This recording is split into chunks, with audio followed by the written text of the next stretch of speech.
Hi there, my name's James Booth and I am Project Manager for Bit Evolution, a modern retro platformer that pays homage to a multitude of 70s and 80s video games. This is reflected in the visual style of the game, which evolves over time as the player progresses. The game actually starts with an homage to Pong, and then continues with a set of Atari 2600 inspired levels.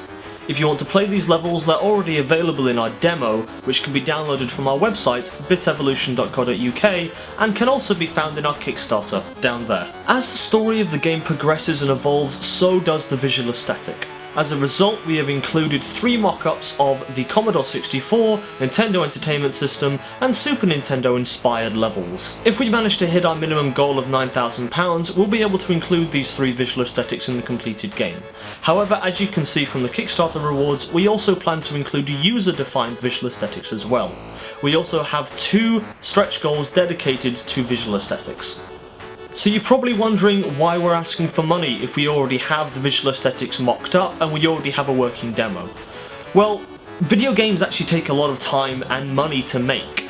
Most of us on the team are actually, well, students or recent graduates and either have part-time or full-time jobs. And in order for us to dedicate as much time as we'd like into the project, we need to justify that with monetary reasons. We want to make the best version of this game as possible, and we can only do that with your help. We already have the framework for the rest of the game written down, which includes the story and where we want this to go, the main mechanics that we want to see in the completed game, the visual aesthetic and the setting of each style, as well as the audio and musical elements that are going to be included. One of the main things that we want to include in the completed game is a direct interaction between the realm of code and the game level. We actually have an example of this in our current demo. To kill the boss, you have to throw the golem directly on top of it in order to damage it and split them into the individual pucks.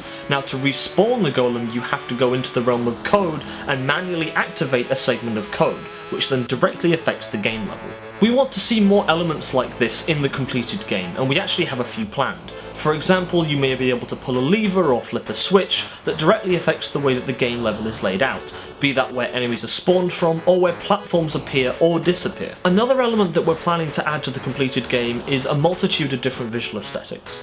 Bit, our main character, has the ability to enter multiple video games via the realm of code, which means that the mechanics and gameplay involved with his movement and playability changes with time, but so does the art style of each different game. As you can see here in the Atari levels on the demo, we already have mechanics that are already known and loved. However, as the visual aesthetic will evolve, so will the gameplay, which tests the player's abilities and wits.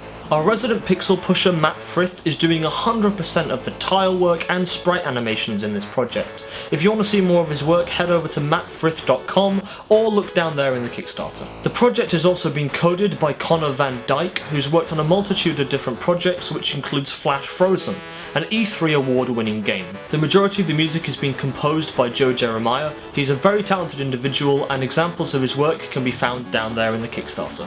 The rest of the music and the sound design has been completed by Miles Kerwin. You can find more examples of his work on our website. Last but not least, the level design is being split between Connor, myself and Jeremy Beer. We imagine that the completed game will have a minimum of 4 visual aesthetics. However, this number may increase if individuals pledge and if we hit our stretch goals. We've set up some fun and interesting perks for individuals who pledge, so feel free to have a look and see which one takes your fancy. These perks include keychains, posters and promotional floppy disks, with the higher perks allowing you to have a say in how the game plays and looks. As a result, we plan to have the completed game done by September 2014. I hope you're looking forward to Bit Evolution as much as we are, and thank you very much for your support.